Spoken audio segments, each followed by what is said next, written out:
আসসালামু আলাইকুম রহমতুল্লাহ বারাকাতু।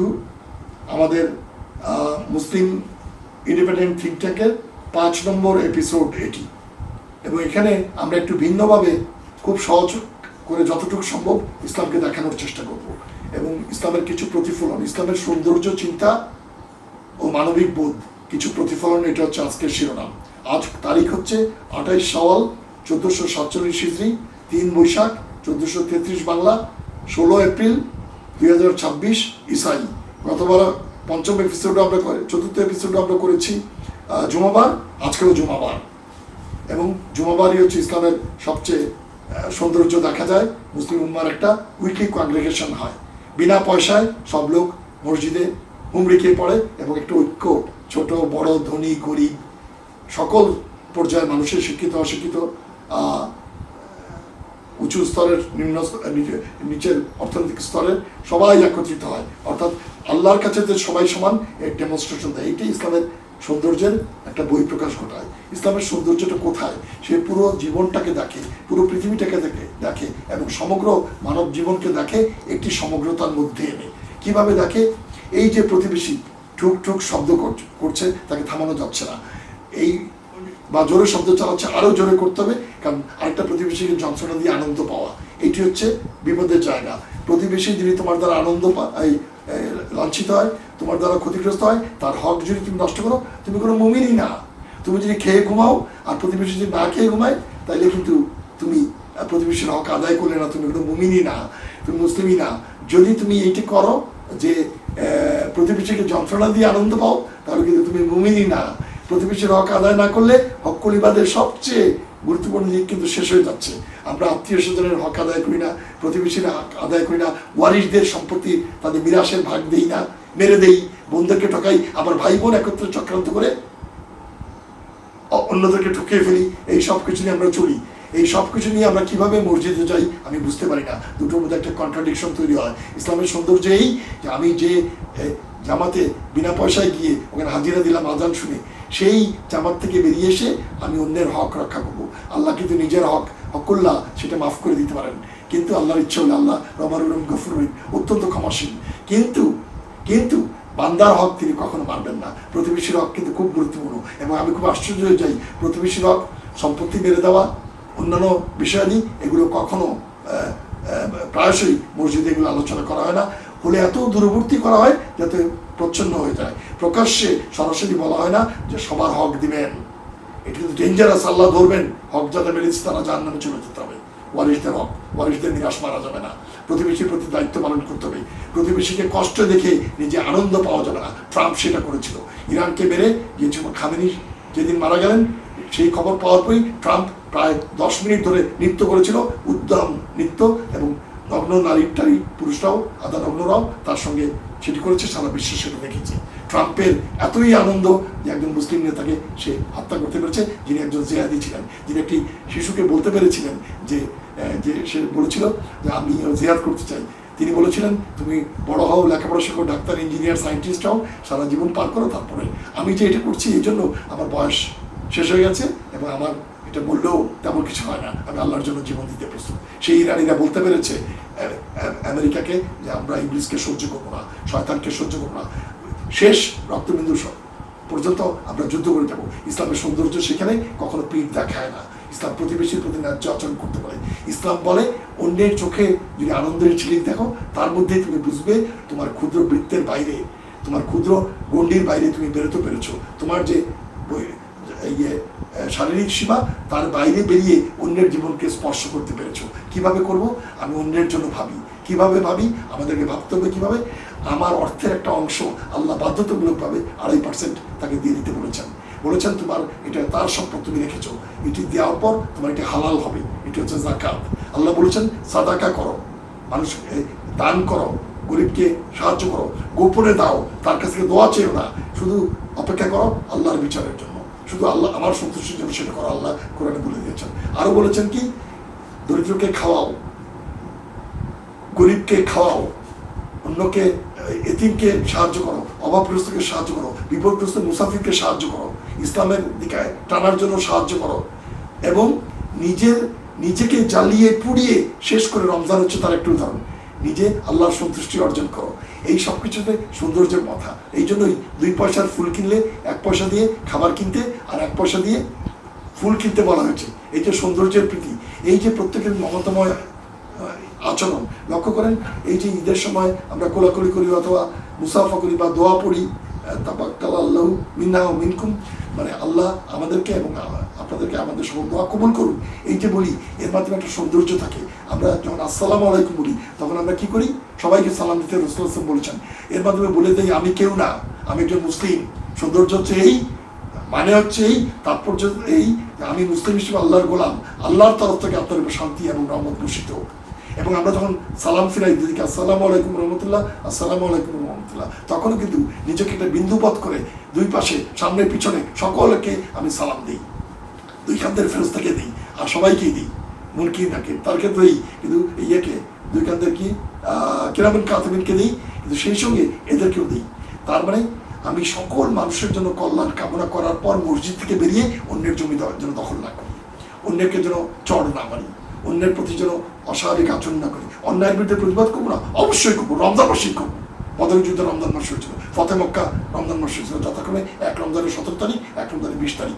কিন্তু এইটি খেয়াল রাখতে হবে, আপনি ততটুকু প্রত্যাঘাত করতে পারবেন যতটুকু আপনাকে আঘাত করেছে। আর কিন্তু কোরআনে বলে দেওয়া হয়েছে, হাদিসে বলা হয়েছে, যদি ক্ষমা করে দাও তাহলে উত্তম।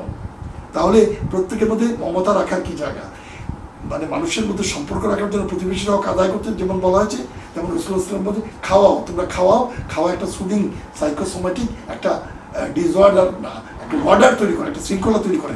সাহাবীরা কি করেছিলেন?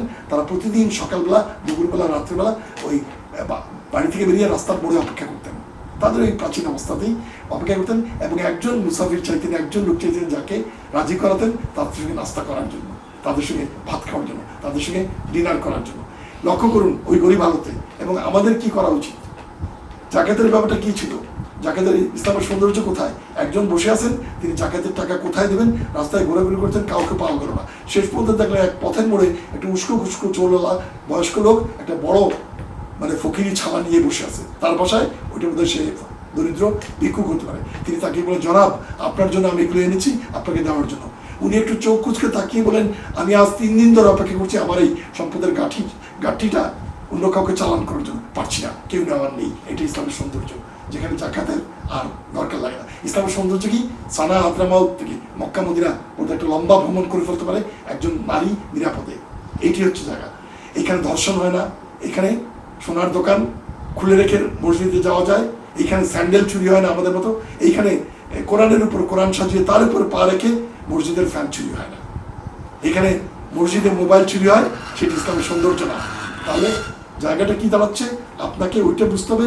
ইসলামের সৌন্দর্য হচ্ছে প্রতিবেশীর সঙ্গে আচরণে, সম্পত্তির হক দেওয়ার প্রশ্নে, রাস্তায় আচরণের প্রশ্নে, মসজিদে সালাত আদায়ের ক্ষেত্রে রিক্সাওয়ালা দাঁড়িয়ে আছে, তার ছেঁড়া গেঞ্জি পরা, কর্মাক্ত কলেবর শরীর, সে আপনার পাশে দাঁড়িয়ে আছে, পাশাপাশি দাঁড়াও, এক সারিতে দাঁড়াও, heel with the heel, shoulder with the shoulder, কাঁধ এবং এই পায়ের গোড়ালি একত্রে মিলাও। কেন জানেন?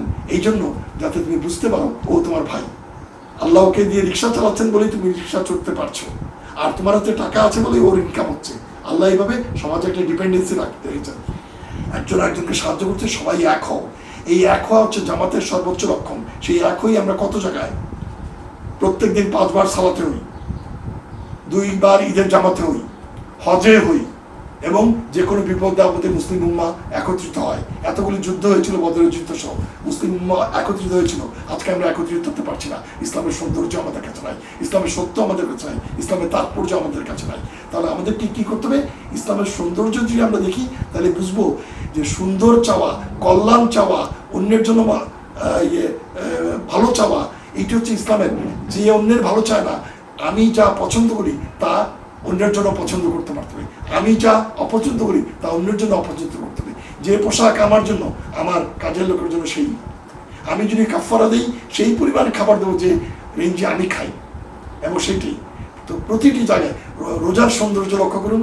আমরা ইচ্ছে করলে রমজানে গোপনে পানি খেয়ে ফেলতে পারি, খাই না, আল্লাহর ভয় খাই না। আল্লাহ যখন বলেছেন খাওয়া বন্ধ, আমরা সেই শেষ পর্যন্ত খাই এবং তারপরেই বন্ধ। তারপর আল্লাহ বলে খাও, তখন আমরা এই ন্যাকামি করি না যে আগে সালাত আদায় করে আসি তারপরে আমি ইফতারি করবো। ইফতারি আমরা একটু পরে করি, কারণ আল্লাহ এখন খেতে বলেছে, আমরা এখন খেয়ে ফেলবো। তাহলে এই কোন মানুষ, মানব মণ্ডলী, মুসলিম উম্মাহ যারা কি করে, যারা এক আল্লাহর আজান শুনলেই মসজিদে গিয়ে হাজির হয়, যারা যেতে পারে না তারা ঘরে হাজির হয়, রাস্তাঘাটে, ব্যবসা বাণিজ্যের কেন্দ্রে, উপরতলা নিচেতলা, ছাদ, বৈঠকখানা এবং যানবাহনে প্রত্যেকটি জায়গায় মানুষ সালাত আদায় করে, তারা সেই আজানের জবাব দেয়। এটা হচ্ছে ইসলামের সৌন্দর্য, যেখানে মানবিকতা ফুটে ওঠে। কানান নাসা উম্মাতা ওয়াহিদা, সব মানুষ এক জাত। সেই বোধটুকু কীভাবে আসে? দুইটা জায়গা খেয়াল করলে বুঝবেন। পৃথিবীতে সময়টাকে আল্লাহ এমনভাবে নিয়ন্ত্রণ করেন যে পৃথিবীতে একটা ফ্র্যাকশন অফ সেকেন্ডও যায় না যখন কোনো না কোনো মসজিদের বিরাট থেকে আল্লাহু আকবার, আল্লাহু আকবার এই ধরনের উচ্চারিত হয়। আবার এটাও সৌন্দর্য, এইটা সারাক্ষণ সুজুদে মানুষ থাকে, প্রতিটা সেকেন্ডে পৃথিবী সারা বিশ্বের অর্ডারটা দেখলে বুঝবেন, সময়ের ব্যবধানটা দেখলে বুঝবেন যে কোনো না কোনো মসজিদে সিজদারত অবস্থায় মানুষ আছে। এই যে আল্লাহ বলেছেন বৃক্ষ লতা পাতা সিজদারত, আর নাজমু আর সাজারু ইয়াসজুদান, এই তারকামণ্ডলী এবং এই মহাকাশের সব কিছু এবং এই বৃক্ষরাজি এবং লতাগুল্ম সবাই সিজদারত। এবং এই মুমিনরাও, মুসলিমরাও কিন্তু সিজদারত হয়। কিভাবে জানেন? এই যে দিনের সময় যত রকম ভাগ করা হয়, সালাতের কম্পালসারি সালাতের যত নফল সালাত তো আছেই, সুন্নত সালাত তো আছেই, এই সবগুলো মিলে তারা সিজদারত হয়। বিশ্ব মুসলিম সম্মেলন যখন হয়, সেটা হচ্ছে হজ, সেই সময় সবাই ঐক্যবদ্ধ হয়। এই যে জায়গা পাওয়া যায় না এই 10 দিন ইতিকাফের জন্য রমজান সময়, এবং সেটির মর্যাদা হচ্ছে কি? একটি কবুল হজের সওয়াব। সেই সময় লক্ষ্য করুন সৌন্দর্য কি, সবাই চোখের পানি ফেলছে, সবাই আল্লাহর কাছে সুজুদে যাচ্ছে, সবাই আল্লাহর কাছে কৃতজ্ঞ থাকছে। এবং এটি হচ্ছে ইসলামের সৌন্দর্য, মানুষকে সমতার চোখে দেখা। ধনী গরিব, সাদা কালো, বেটে লম্বা, মোটা চিকন, বাংলাভাষী বা আরবিভাষী বা উর্দুভাষী, কোনো পার্থক্য নেই। এই বোধটুকু হচ্ছে ইসলামের বোধ। সেই বোধ নিয়ে আমরা কানান নাসা উম্মাতা ওয়াহিদা এই কোরআনের এই আয়াতের বাস্তবায়ন দেখি। এইটি আমাদেরকে খেয়াল রাখতে হবে যে আমরা এই সৌন্দর্যবোধকে কোথায় প্রসারিত করতে হবে জানেন? আমার শিক্ষার জীবনে, আমার সংস্কৃতির জীবনে, আমার রাষ্ট্রীয় জীবনে, আমার ভূ রাজনৈতিক জীবনে, আমার ফরেন পলিসিতে, আমার রাষ্ট্রীয় নীতিমালায়, আমার প্রশাসনে, আমার স্কুলিংয়ে, আমার বিশ্ববিদ্যালয়ে এবং আমার প্রতিবেশীর কাছে, দেশে এবং দেশের বাইরে, সারা বিশ্বই আমাদের প্রতিবেশী। তার বাইরে কোথায় আরেকটা জায়গা আছে যেটা আমরা একদম খেয়াল করছি না। এই সৌন্দর্যটা প্রতিফলিত করতে হবে ওই জায়গায় যেখানে ইরান মার্কে অত্যাচারিত করা হচ্ছে, তাদেরকে ধ্বংস করে দেওয়া হচ্ছে, এবং ইরান একাই দাঁড়িয়ে যাচ্ছে, তারাই মুসলিম, আমরা নয়। ফিলিস্তিন একাই দাঁড়াচ্ছে, তারাই মুসলিম, আমরা নয়। আমাদের সৌন্দর্যবোধ কোথায় হতে হবে? তাদের দুঃখে আমাদের চোখে পানি আসতে হবে, তাদের জন্য আমরা সক্রিয় হতে হবে, তাদের জন্য সচেতন হতে হবে। তাহলেই সে না অন্য মুসলিমের জন্য আমাদের বোধ, অন্য মানুষের জন্য আমাদের বোধ তৈরি হলো। তাহলে ইসলামের সৌন্দর্যবোধ কি বলে? একটি মানবতার কথা বলে, একটা সমষ্টিক জীবনের কথা বলে, একটি বৈশ্বিক মানব মণ্ডলীর সাম্যের কথা বলে, একটি মানবতাবাদের কথা বলে। সেটি হচ্ছে ইসলাম। এবং যেটি শুধু এক আল্লাহ, আল্লাহু আকবার বললেই আমরা বুঝি কি বলছি, আল্লাহ সর্বশ্রেষ্ঠ, লা ইলাহা ইল্লাল্লাহ, নেই কোনো ইলাহ, এটা বললেই আমরা বুঝি কি বলছি। আজকে এই পঞ্চম এপিসোডে আমার পেছনে যেটা লাগানো আছে সেটির কথা মানা হলো, সেইটার উপরে লেখা আছে দেখুন, লা ইলাহা ইল্লাল্লাহু মুহাম্মাদুর রাসূলুল্লাহ, নেই কোনো ইলাহ এক আল্লাহ ছাড়া, এবং মুহাম্মদ আল্লাহ রসুল। এই যে জায়গাটা, এই জায়গাটা হচ্ছে আমাদের সৌন্দর্যের আকর, আমাদের বিশ্বাসের খনি। এই জায়গাটাই হচ্ছে আমাদের তৌহিদের ঐক্যের স্মারক। এটি জীবনকে সুন্দর করে। এটি কারণ এটার সঙ্গে সততা যুক্ত, এটার সঙ্গে নিষ্ঠা যুক্ত, এটার সঙ্গে শুদ্ধতা যুক্ত, এটার সঙ্গে হক যুক্ত। এটা বাতিলের বিরুদ্ধে। বাতিল যা কিছু অসুন্দর, আর হারাম যা কিছু অসুন্দর। হালাল সুন্দর এবং হক সুন্দর, এবং আল্লাহ নিজে সুন্দর, এবং আমাদের জীবনকে সুন্দর করতে চান। সুতরাং আল্লাহ আমাদেরকে আসানি তাকবীর বানিয়েছি। আমরা কেন পশু স্তরে নেমে গেলাম, সেই প্রশ্ন রেখে গেলাম? আমরা কেন আসফালা সাফিলিন হয়ে গেলাম, পশুর চেয়ে হীনতর অবস্থায় আমরা চলে গেলাম? যদি না যেতাম আজকে ইরানের একা থাকতে হতো না, যদি না যেতাম আজকে ফিলিস্তিনের দুঃখ আমরা বুঝতাম, যদি না যেতাম তাহলে কাশ্মীরের দুঃখ আমাদেরকে চোখে পানি আনতো, আমাদেরকে সক্রিয় করতো, এবং আমরা মানবিক বোধে উদ্বুদ্ধ হয়ে অত্যাচার মুক্ত পৃথিবী কায়েম করাটাই হচ্ছে সৌন্দর্যের জায়গা। এবং সেই সৌন্দর্যই, সেই অ্যাস্থেটিক্স, এত উঁচু মানের সৌন্দর্য মধ্যে হচ্ছে ইসলাম আমাদের উপহার দিয়েছে। আমরা কি বুঝতে চেষ্টা করব যে আমরা কি কারণে মার খাচ্ছি? আমরা কি বুঝতে চেষ্টা করব আল্লাহ কি চান? আমরা কি বুঝতে চেষ্টা করব এই পৃথিবীর থেকে আমরা চলে যাচ্ছি আরেক পৃথিবীর দিকে? সেইখান থেকে আর কখনো ফেরত আসা যায় না। হয় আগুন অথবা বাগান, একটাকে আমাদের বাছাই করতে হবে। আমরা কিন্তু আগুনের পথে হেঁটে চলছি, সাবধান। আমি নিজেকে হুঁশিয়ার করছি, আমার পরিচিত মহলকে হুঁশিয়ার করছি, আমার ছাত্রদেরকে হুঁশিয়ার করছি, আমার শ্রোতাদেরকে হুঁশিয়ার করছি এবং বিশ্ব মুসলিমকে হুঁশিয়ার করছি যে আমরা যেন ইসলামের সৌন্দর্যে ফিরে আসি, ইসলামের সত্যতায়, ইসলামের নিষ্ঠায়, ইসলামের হকে ফিরে আসি। তাহলে আল্লাহর সন্তুষ্টি আমরা অর্জন করবো এবং আল্লাহর সন্তুষ্টি ছাড়া আমরা খাসিরিনদের অন্তর্ভুক্ত হবো, আর আল্লাহর সন্তুষ্টি নিয়ে আমরা মুফলিহিনদের অন্তর্ভুক্ত হবো। হে আল্লাহ, আমাদেরকে তোমরা অপার করুণা দিয়ে ঢেকে দাও এবং আমাদেরকে মুসলিম হিসেবে মৃত্যু দাও। আসসালামু আলাইকুম ওয়া রাহমাতুল্লাহি ওয়া বারাকাতুহু।